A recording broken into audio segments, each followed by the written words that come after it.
Kendrick Lamar's Super Bowl halftime show was one of the biggest moments in the rap game, and a lot of people don't even know how deep it really was. Kendrick dropped a ton of shade that shocked everyone, and today we're breaking the whole thing down.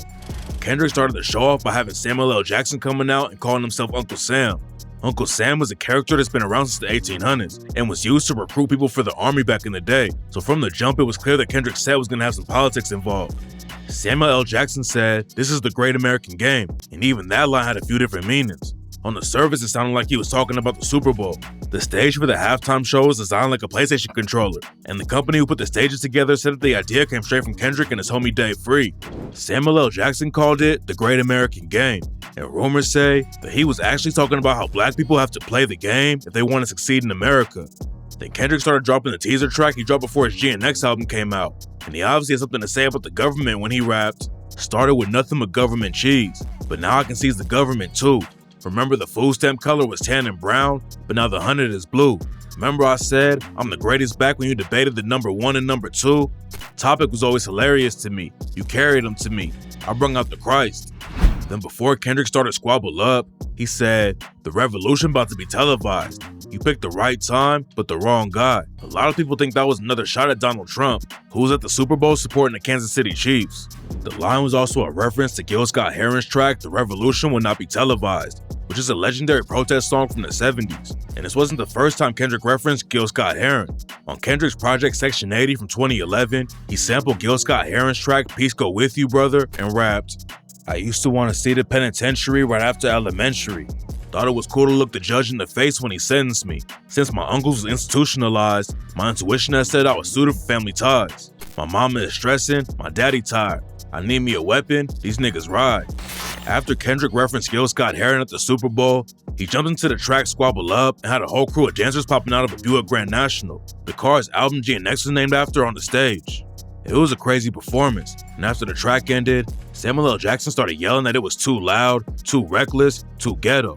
Then he asked Kendrick if he really knows how to play the game and said he needs to tighten up. Samuel L. Jackson was allegedly telling Kendrick he needs to play the game and do what's safe instead of taking risks and making political statements. And right after that, Kendrick did something even crazier. Humble is one of Kendrick's biggest tracks, and he performed it at the Super Bowl in 2022 when Dr. Dre brought him out. Back then, Kendrick wasn't trying to make a statement about politics, but this time was way different. When the track started, the dancers around Kendrick were wearing red, white, and blue, and they formed into an American flag.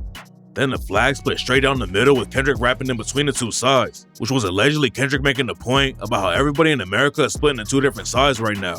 Everyone was expecting Kendrick to send shots at Drake, but he kept everyone waiting and performed a little bit of the track DNA after Humble. Then out of nowhere, Kendrick started rapping Euphoria, which was one of the diss tracks he dropped against Drake last year. It was clear that Kendrick was saving the most savage disses for later though, because after Euphoria, he sold the showdown and rapped Man at the Garden. Man at the Garden is all about how Kendrick thinks he's done more than enough to be called the greatest of all time, but he allegedly took shots at the whole rap game and the government too when he said, "Keep my essence contagious, that's okay with me. Burn this thing down, don't you play with me or stay with me. I'm crashing out right now, it ain't safe with me. Did it with integrity, these boys trying to hate on me. Just wait and see, more blood be spilling, it's just paint to me." Then Samuel L. Jackson came back and said Kendrick had a culture cheat code when he brought his homies out on stage. Samuel L. Jackson told the scorekeeper to deduct 1 life. There are a lot of different meanings behind the line, but a lot of people think Kendrick is saying that he's risking his own life so he can make a statement. Kendrick jumped right into the track Peekaboo after that, and when it was over, Kendrick walked up to a group of women on the stage and said he wanted to make a move. Kendrick told him he wanted to perform their favorite song and said, "But you know they love to sue." The women asked what song, and the beat for Not Like Us started playing, and Kendrick said, "Yeah, that song. Maybe I'll think about it." Kendrick had already rapped a little bit of Euphoria, but this was the biggest Drake diss yet, and a lot of people watching the Super Bowl didn't even know what it meant. Not Like Us has been making headlines ever since it dropped in 2024. It racked up over 1 billion streams on Spotify and earned Kendrick 5 Grammys in 2025. And it got even more attention when Drake sued Universal Music Group over the track. Drake and Kendrick are both signed to Universal Music Group through different labels. But in November 2024, Drake and his legal team accused UMG of using bots to boost Not Like Us. Drake's team also claimed that UMG and Spotify were working together to make the track more popular. There was even a random dude who went on DJ Academic's stream and claimed that he was paid by Kendrick's team to use bots and get 30 million streams for Not Like Us. Early on, when the song first dropped, it wasn't him. I'm not going to say he reached out to me himself because obviously he didn't. It was definitely somebody from management. They wanted me to do 30 million early. There's no evidence that actually happened, but Drake's legal team actually quoted the dude in their legal filing. Drake got clowned like crazy when the news broke. He was suing over a diss track instead of just dissing Kendrick again. And Kendrick made the situation even worse for Drake at the Super Bowl. People who don't follow the rap game might have not even known about the legal situation, but Kendrick put the whole thing on blast in front of millions of people. Kendrick teased a Not Like Us beat, but then he started rapping the track Luther instead. Luther was one of the hottest tracks off his GNX tape, and the crowd went crazy when SZA showed up to sing her part of the song. Kendrick and SZA also performed their track All the Stars, and after they were finished, Samuel L. Jackson came back and said, "That's what America wants," instead of the hardcore hip-hop that Kendrick had been doing before. At that point, nobody knew what was about to happen next, but then the Not Like Us beat started playing again, and the crowd went wild. But before the track actually started, Kendrick said, "It's a cultural divide. I'ma get it on the flow. 40 acres in a mule. This is bigger than the music. Yeah, they try to rig the game, but you can't fake influence." Kendrick was obviously about to air Drake out, but first he made another political statement that a lot of people didn't catch. The 40 acres in a mule line goes all the way back to the Civil War. A Union general named William Sherman put out a special field order that gave freed slaves the right to take land from slave owners. Sherman also told the army to give the freed slaves mules to help them farm the land. 40 Acres and a Mule is also the name of a production company owned by Spike Lee, the famous director who's made a bunch of movies with Samuel L. Jackson. After the performance, Spike gave a shout out to both of them on Instagram, writing, "I want to thank my brother Kendrick for the 40 Acres and a Mule shout out, which has been the name of my production company since NYU grad film school. And I want to send a special shout out to my Morehouse brother, Samuel Jackson, who started the Super Bowl halftime extravaganza as Uncle Sam, and you might have seen him as Domides in Chirac." So it was another hidden reference that a lot of fans probably didn't catch. Kendrick has rapped a lot about slavery, and he also referenced the 40 Acres and a Mule on the track Alright back in 2015 when he rapped, "What you want you, a house, you a car, 40 acres and a mule, a piano, a guitar." Kendrick dropping the 40 Acres and a Mule line at the Super Bowl was also another shot at Drake though. When Kendrick and Drake were trading diss tracks in 2024, Drake dropped the track Family Matters and rapped, "Always rapping like you about to get the slaves freed. You acting like an activist. It's make-believe. Don't even go back to your hood and plant no money trees." Kendrick already proved Drake wrong about giving back to his own community. Then he dropped his GNX album and featured a bunch of underground rappers from the West Coast like Dodie Six, Lefty Gunplay, and AZ Chike. Before the Super Bowl went down, a lot of people were thinking Kendrick wouldn't even perform Not Like Us. It was a crazy hit that broke all kinds of records, but since there's already legal drama behind the track, it looked like Kendrick might just skip it. That's not how it went down though, and when Kendrick actually started rapping Not Like Us, it took the show to another level. Kendrick stared right at the camera when he rapped, "Say Drake, I hear you like I'm young." And when he rapped, "Trying to strike a chord and it's probably A minor," the whole crowd screamed along with the lyrics. It was already a big moment, but then everyone went crazy again when Serena Williams popped up on stage and started Crip walking to the track. A lot of people had no idea why Serena Williams was there, but she's had beef with Drake for years. Drake and Serena Williams dated for a little while back in 2011, but it didn't last long. And according to sources close to the situation, Drake never got over Serena. A dude named Ben Rothenberg writes about tennis, and he was following Serena Williams back when Drake was trying to get back with her. In 2015, Drake started coming to a lot of Serena's tennis matches, and according to Ben Rothenberg, Drake followed her around like a puppy. Drake was actually following Serena around all over the place so he could watch her games. But that move obviously didn't work out for him. Serena Williams started dating a dude named Alexis Ohanian, and eventually they got married. Drake had rapped about Serena a couple of times, like on the track Worst Behavior when he said, "I'm with my whole set. Tennis matches at the crib. I swear I could be Serena when she playing with her left." Then after Serena started dating Alexis Ohanian, Drake dropped the track Too Good and rapped, "You got somebody other than me. Don't play the victim when you're with me. Free time is costing me more than it seems. Sacrificing things. And I want to tell you my intentions. I want to do the things that I mentioned." Drake admitted that Too Good was about Serena. This is more about me and Serena, so I gathered that. When I make songs about women, I also make songs for them, so I know what kind of song to make. If I'm gonna talk about them, I'll at least do them the justice of making them a song that they like. Yeah. Okay? So I know I know Serena very well, and I know that she'll hear it loud and clear, but she'll also not hate me for it because it's lighthearted. And a lot of people think his track Nothings Into Somethings is about her too. Right after Serena Williams and Alexis Ohanian got engaged, Drake dropped the track and rapped, "Big cup of act, I'm drowsy. I'm still posted up where you first found me. Did I just read that you just got engaged on me? I heard from your friend. You couldn't even tell me. Or better yet, wait on me." A A lot of people didn't even know Drake was rapping about Serena back then. But in 2022, he dropped the track Middle of the Ocean with 21 Savage and rapped, "Sidebar, Serena, your husband a groupie.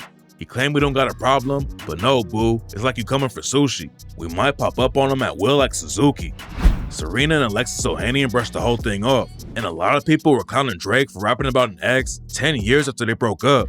After Drake dissed him on Middle of the Ocean, Alexis responded by tweeting a picture of their daughter and wrote, "The reason I stay winning is because I'm relentless about being the best at whatever I do, including being the best groupie for my wife and daughter." After Kendrick's Super Bowl performance, Alexis also showed her support for Serena by tweeting, "Pretty fantastic halftime show," although it could have also been a subtle shot at Drake. Now Drake is getting clowned even harder because Serena was crip walking and not like us. Serena Williams actually got into a bunch of controversy back in the day when she crip walked after a tennis match. Serena came up in Compton just like Kendrick, and her sister Yetunde Price was tragically killed by two Southside Crips back in 2003.